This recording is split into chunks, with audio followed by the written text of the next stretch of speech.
जिसको world wide लोगों ने अपने अगले रिसर्च के लिए, फर्दर रिसर्च के लिए यूज़ किया है, जिसकी वजह से मुझे ये रिकॉग्निशन मिला हुआ है। तो मुझे एक चीज़ दिखा यहाँ के बच्चों में, मैंने जब क्लास लिया और मैंने उनको नोएडा या दिल्ली के बच्चों से कंपेयर किया तो मुझे दिखा कि हम वहाँ से 10 साल पीछे चल रहे हैं। तो मेरे मन में कहीं ना कहीं ये हमेशा से ये एक चीज़ कचोटती रही कि मैं, अगर मुझे और अच्छी पढ़ाई मिलती तो शायद मैं और जल्दी इस फील्ड में आ जाता। नमस्कार, आप देख रहे हैं फर्स्ट लुक बिहार और मैं हूं निशा श्री। और आज हम आपको जिस शख्सियत से परिचय करवाने जा रहे हैं वो हैं MIT के प्रोफेसर, HOD मैकेनिकल डिपार्टमेंट में, जिनका नाम है डॉक्टर आशीष कुमार श्रीवास्तव। तो हम आपको उनका पूरा परिचय कराएंगे और बताएंगे कि एक ऐसी शख्सियत जो है वो MIT मुजफ्फरपुर में अपना सर्विस दे रहे हैं और जो बच्चे हैं वो कैसे यहाँ पर पढ़ करके एक बहुत ही अच्छा भविष्य अपने लिए तैयार कर सकते हैं। तो डॉक्टर आशीष, आपका हमारे कार्यक्रम में बहुत बहुत thank you madam, thank you. तो सबसे पहले तो हम यही जानना चाहेंगे कि हम पीछे एक सर्टिफिकेट देख रहे हैं जिसमें लिखा है टॉप 2% साइंटिस्ट। इसका अर्थ क्या होता है? ये सर्टिफिकेट या ये अवार्ड, ये रिकॉग्निशन आपको कब और कैसे? जी मैम, एक्चुअली टॉप 2% साइंटिस्ट ये एक रिकॉग्निशन है जो कि स्टैनफोर्ड यूनिवर्सिटी के थ्रू हर साल एक लिस्ट निकाला जाता है। USA स्टैनफोर्ड यूनिवर्सिटी लिस्ट निकालती है जिसमें कि वर्ल्ड के जो भी साइंटिस्ट होते हैं जो अपनी अपनी फील्ड में अच्छा काम कर रहे होते हैं तो उनको एक रिकॉग्निशन देते हैं। इस रिकॉग्निशन से क्या होता है कि जैसे मैं अपने फील्ड में, मैं बेसिकली मटेरियल्स एंड मैन्युफैक्चरिंग का कैंडिडेट हूँ, मैं रिसर्च उसी फील्ड में कर रहा हूँ। तो मैंने अपने फील्ड में कुछ ऐसे नए नए टेक्निक्स या मतलब इनोवेशंस पे काम किए हैं जिसको वर्ल्ड वाइड लोगों ने जो है सराहा है, जिसको वर्ल्ड वाइड लोगों ने अपने अगले रिसर्च के लिए, फर्दर रिसर्च के लिए यूज़ किया है, जिसकी वजह से मुझे ये रिकॉग्निशन मिला हुआ है। और लगातार 2022 से लेकर के 2022, 23, 24 और रिसेंटली 25 में भी मैं 4 साल से लगातार मैं उस लिस्ट में अभी तक शामिल हो रहा हूँ और नेक्स्ट लिस्ट में भी मेरी पूरी तैयारी है कि मैं फिर से उस लिस्ट में रहूँगा। जनरली हम सोचते हैं कि जो बहुत काबिल लोग होते हैं वो बड़े शहरों में और बड़े जो विकसित देश होते हैं वहाँ पर वो काम कर रहे होते हैं, लेकिन आपके जैसी एक कोई शख्सियत मुजफ्फरपुर MIT में पहुँची, ये सफ़र कैसे तय किया?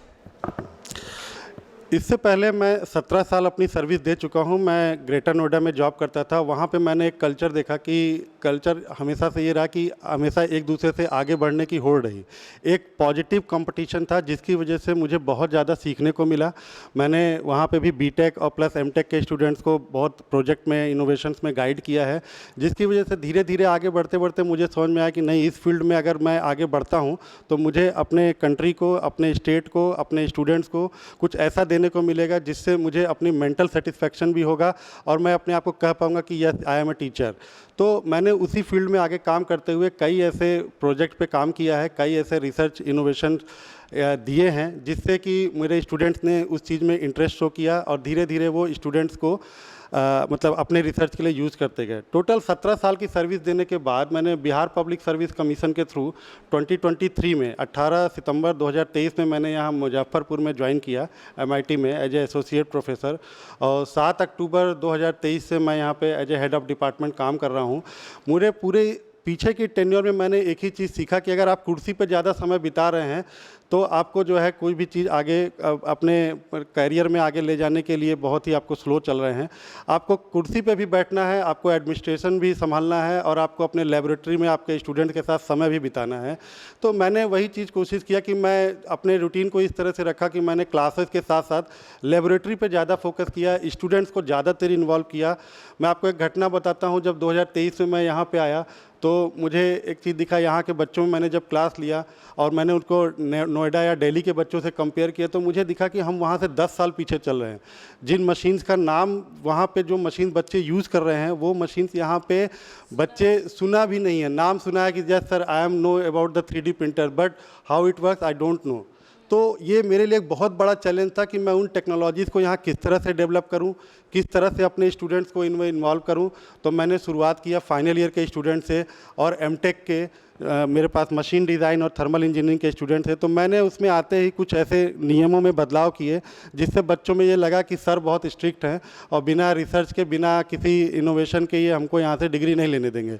धीरे धीरे बच्चों में इस चीज़ से डर, भय जो भी कहिए आया कि मतलब कि हमको करना है तो जब वो बच्चे उसमें इन्वॉल्व हुए, उनको आगे पता चला, तो उनको समझ में आया कि नहीं, सर ने हमको जिस लाइन पे ले आए हैं, जिस चीज़ पे आए हैं, आज अगर हम जो भी हैं, हम उनकी मेहनत की वजह से, उनके गाइडेंस की वजह से हैं। तो मेरे लिए एक बच्चों के मन में एक पॉजिटिव इम्पैक्ट आया, और आज मेरे साथ 9 पीएचडी स्टूडेंट काम कर रहे हैं, और मैं कम से कम 20 से ज़्यादा एमटेक स्टूडेंट्स को मैं गाइड कर चुका हूं, और बीटेक के मैं कम से कम 50 से ज़्यादा स्टूडेंट्स को गाइड कर चुका हूं। और मेरे किसी भी स्टूडेंट से मैं आज भी कनेक्टेड हूं, आज भी मेरे रिलेशन वैसे ही चल रहे हैं कि कभी भी किसी भी स्टेज पे अगर किसी स्टूडेंट को ज़रूरत पड़ती है तो वो एक बार मेरा नाम ज़रूर लेता है। ये तो एक शिक्षक का परिदृश्य हो गया, आपका एक विजन है और किस तरह से आपने जो है एमआईटी में आने के बाद बदलाव किया, आपका एक करियर भी रहा। लेकिन आप भी कभी एक स्टूडेंट रहे होंगे, तो जब भी हम किसी शख्सियत से मिलते हैं तो हमको उनका जो पुराना, उनका बचपन है, उनका यूथ है, उनका जो विद्यार्थी जीवन है, वो बहुत फैसिनेट करता है, क्योंकि वो हमको उनसे को रिलेट कराता है। जाहिर सी बात है, आपके स्टूडेंट्स भी सुनेंगे तो आपके स्ट्रिक्ट होने के पीछे की कहानी को समझ पाएंगे। तो अगर आप अपना एजुकेशनल बैकग्राउंड, अपना चाइल्डहुड और अपना स्टूडेंट लाइफ बता सकें। बिल्कुल, मैं आपको बताना चाहता हूं कि मैंने अपने कैरियर के बाद, मैं बेसिकली उत्तर प्रदेश का रहने वाला हूं, और जौनपुर डिस्ट्रिक्ट का मैं रहने वाला हूं, और मैंने अपनी बीटेक की पढ़ाई वीवीएस पूर्वांचल यूनिवर्सिटी जौनपुर से गवर्नमेंट कॉलेज से किया है। गवर्नमेंट कॉलेज का एक सिनेरियो मैंने बचपन से ही देखा है। सन 2002 में मैंने एडमिशन लिया, तो जब मैं कॉलेज पहुंचा तो वहाँ भी गवर्नमेंट टीचर्स थे, गवर्नमेंट का इंफ्रास्ट्रक्चर था। तो आपको पता है कि गवर्नमेंट के इंफ्रास्ट्रक्चर में चीज़ें धीरे धीरे डेवलप करती हैं। मैं वहाँ के फर्स्ट बैच, मैकेनिकल इंजीनियरिंग के फर्स्ट बैच का स्टूडेंट रहा हूँ, और मैंने बहुत से ऐसे चैलेंजेस फेस किए कि क्लासरूम में है, टीचर नहीं है, क्योंकि हेडहॉक के टीचर है या कॉन्ट्रैक्ट के टीचर हैं या गेस्ट के लोगों से पढ़ाई जा रही है। लैबोरेटरी जो है मैंने अपने आगे अपनी आंखों के सामने बनते, डेवलप होते देखा, जो कि मैंने चौथे साल पहुँचते पहुँचते देखा कि अब जा करके मुझे वो लैब मिली है जो कि मैं सेकेंड ईयर में आया। तो मेरे मन में कहीं ना कहीं ये हमेशा से ये एक चीज़ कचोटती रही कि मैं, अगर मुझे और अच्छी पढ़ाई मिलती तो शायद मैं और जल्दी इस फील्ड में आ जाता।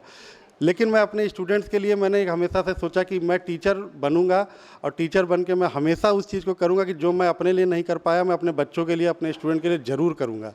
तो मैं जब यहाँ पे आया तो मैंने पहले ही साल से लेबोरेटरी के ऊपर बहुत ज़्यादा फोकस किया, उन लेबोरेटरीज़ के ऊपर जो आज वर्ल्ड की या इंडस्ट्रीज़ की डिमांड है, जहाँ पे बच्चों को जॉब एम्प्लॉयमेंट की बहुत ज़्यादा मतलब पॉसिबिलिटी बनती है। मैंने उन इंडस्ट्रीज़ पे फोकस किया, मैंने उनके स्किल डेवलपमेंट पे फोकस किया, मैंने उनको लेबर क्लास से हटा के इंजीनियर क्लास की तरफ उनको मोटिवेट किया। और आज मेरे कई ऐसे स्टूडेंट हैं जो बहुत अच्छी अच्छी जगह पूरे इंडिया में, पूरे वर्ल्ड में काम कर रहे हैं। तो मुझे एक बहुत बड़ा एक एडवांटेज मिला, और बिहार सरकार की एक बहुत अच्छी पहल मुझे ये दिखी कि यहाँ पे सरकारी इंस्टीट्यूट्स में सरकार की तरफ से बहुत ही सफिशिएंट फंड दिया जा रहा है, बहुत ही बढ़िया इंफ्रास्ट्रक्चर दिया जा रहा है, जो शायद हम लोग के ज़माने में कहीं पे मिसिंग था। तो मैंने देखा कि जब बिहार के इंस्टीट्यूट्स में इंफ्रास्ट्रक्चर की कमी नहीं है, फैकल्टी की कमी नहीं है, सरकार ने असिस्टेंट प्रोफेसर लेवल पे यहाँ पे 90% से ज़्यादा सीटें फिलअप कर रखी हैं। सीनियर लेवल पे जो है उनका लगातार प्रयास रह रहा है कि वो किस तरह से उसको फिल करें। एनबीए के लिए आगे बढ़ रहे हैं, नैक के एक्रेडिटेशन के लिए आगे बढ़ रहे हैं। तो कहीं ना कहीं हम लोग का एक रोल बहुत इंपॉर्टेंट हो जाता है, जो लोग सीनियर लेवल पे बैठे हैं, जिनका एडमिनिस्ट्रेशन और जिनको इस इंस्टीट्यूट्स को आगे ले जाना है, उसके लिए हम लोग को एक बहुत अहम भूमिका निभानी है। हमको वो जिम्मेदारी समझनी पड़ेगी कि क्यों सरकार हम पे इतना इन्वेस्ट कर रही है, या क्यों सरकार का जो है वो इस तरफ इंजीनियरिंग की तरफ बहुत ज़्यादा फोकस है। मैंने 17 साल की सर्विस में भी अपने देखा कि ग्रेटर नोएडा, दिल्ली के जगह पे अब 50% से ज़्यादा बच्चे बिहार के स्टूडेंट्स वहाँ पे पढ़ रहे होते हैं। लेकिन आज की देश में, आज के टाइम में मैं ये कह सकता हूँ कि बिहार वो स्टेट बन चुका है जहाँ पे पलायन रोका जा रहा है, जहाँ के बच्चे वो अपने इंफ्रास्ट्रक्चर को जागरूक हों, अपने कॉलेजेस को देखें, अपने बिहार के जहाँ 10 रुपये की फ़ीस में जो है वो पूरा का पूरा उनको इंजीनियरिंग की पढ़ाई कराई जा रही है। ये बहुत बड़ा अचीवमेंट है जो कि पूरे देश में, पूरे कंट्री में कहीं भी नहीं मिलता है। तो मैं इस चीज़ के लिए बच्चों को ये कहता हूँ कि बच्चों, इससे बढ़िया इंफ्रास्ट्रक्चर, इससे बढ़िया लेबोरेटरी, फैकल्टी मेंबर्स जो कि बीपीएससी से कमीशन फैकल्टी मेंबर्स आ रहे हैं, अच्छे आईआईटी एनआईटी से आ रहे हैं, वो आपको बिहार से बाहर बहुत कम देखने को मिलेगा। आपको बिहार में रहते हुए वो फैसिलिटी मिल रही है जो आपको बाहर मिल रही है। तो आप अपने शहर के कॉलेज को पहचानिए, अपने टीचर्स को पहचानिए, और अपने क्षेत्र को आगे बढ़ाने में अपना योगदान दीजिए। जब आपने इतनी बातें कह दी हैं एमआईटी के बारे में, तो एक बात जो हमारे मन में है, और कई बार मुजफ्फरपुर वासियों के मन में एक ये कसक रह जाती है कि एमआईटी काफ़ी पुराना है। जवाहरलाल नेहरू ने यहाँ की जो है नींव रखी थी और उस ज़माने के बाद भी जो बहुत सारे जगहों पर तकनीकी संस्थान खुले वो अब यूनिवर्सिटी में तब्दील हो गए हैं। MIT अभी तक अपनी यूनिवर्सिटी की पहचान नहीं बना पाया। लगता है कि आने वाले समय में MIT को भी यूनिवर्सिटी की पहचान मिलनी चाहिए। बिल्कुल, मुझे लगता है कि 1954 का वो दिन, जिस दिन पंडित जवाहरलाल नेहरू ने IIT खड़गपुर और MIT मुजफ्फरपुर, जैसा कि मैंने सुना है कि उसी दिन उन्होंने इनॉग्रेट किया। और आप देख सकते हैं कि IIT खड़गपुर इस समय कहाँ पे है और MIT मुजफ्फरपुर 1954 से अब तक 72 साल के कैरियर में अभी तक इसको वो रिकॉग्निशन, वो दर्जा नहीं मिल पाया है जिसका ये डिज़र्व करता है। MIT मुजफ्फरपुर का आप इंफ्रास्ट्रक्चर देखिए। MIT मुजफ्फरपुर में faculty members, laboratory, classrooms, students, quality, placement, ये सारी चीज़ें जो हैं आपको एक बेंचमार्क की तरह दिखेंगी, जो बिहार के बाकी इंस्टीट्यूट्स के लिए एक बेंचमार्क है। आप खुद महसूस करेंगे, आप बाकी जगह भी इंटरव्यू में जाइएगा तो आपको पता चलेगा कि जो MIT ने अपना बेंचमार्क बनाया हुआ है, बाकी इंस्टीट्यूट उसको फॉलो भी करते हैं। तो कहीं ना कहीं मुझे ये लगता है कि मुझे यहाँ रहते हुए इसको इसकी खोई हुई पहचान वापस दिलाने के लिए हम लोग को प्रयासरत रहना पड़ेगा।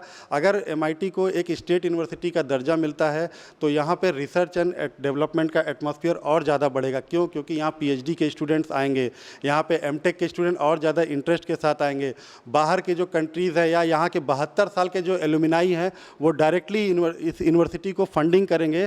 तो हम किसी IIT से पीछे नहीं हैं। हमारे भी एलुमिनाई इंफ्रास्ट्रक्चर इतना स्ट्रांग है कि आज भी हमारे 50% से ज़्यादा बच्चों के प्रोजेक्ट को वो एलुमिनाई द्वारा ही सपोर्ट किया जा रहा है। बहुत से एलुमिनाई हैं जो डायरेक्टली बच्चों को जो है वो प्लेसमेंट में भी हेल्प कर रहे हैं, उनके स्किल डेवलपमेंट में हेल्प कर रहे हैं। तो कहीं ना कहीं हम हर उस तरीके से डिज़र्व करते हैं कि जिसमें MIT को एक उसको विशेष दर्जा या विशेष तरीके से सरकार को सोचना चाहिए।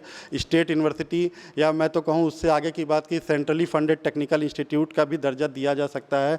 क्योंकि हर एक स्टेट में देखिए आप कि आप यूपी में चले जाइए, MMM गोरखपुर है ना, HBTI है जो कि अब स्टेट यूनिवर्सिटी हो गया है। दिल्ली में चले जाइए DTU है, दिल्ली टेक्निकल, पहले वो DC इंजीनियरिंग कॉलेज था, आज वो दिल्ली टेक्निकल यूनिवर्सिटी है। NSUT नेताजी सुभाष चंद्र बोस पहले इंस्टीट्यूट था, आज वो यूनिवर्सिटी है।